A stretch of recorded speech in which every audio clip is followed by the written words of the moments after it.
Isang napakagandang araw o gabi, anumang oras ninyo mapanood ito mga kasortido.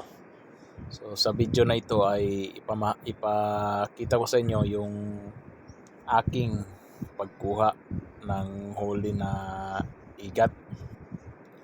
So sa palangre pala yun nahuli natin mga kasortido. No? Hinanap ko yun gamit ang aking mga paa kasi hanap sa ilalim. Malalim kasi at saka may lilo dyan sa banda na yan na tubig. Ayun, may huli na tayo.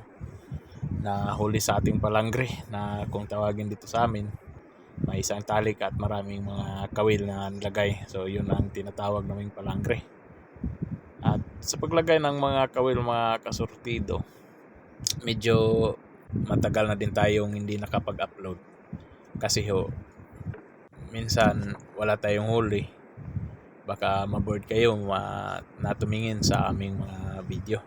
Pero subukan naming maghatid ng mga magandang video sa inyo sa mga susunod namin na mga upload. So medyo matagal din kaming di nakapag-upload, pero patuloy kaming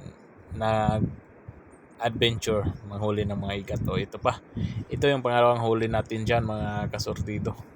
So grabe, napakaswerte natin dyan kasi yung ating kawil na bago nandoon na sa kanyang katawan na huli yung igat, wala na sa bibig.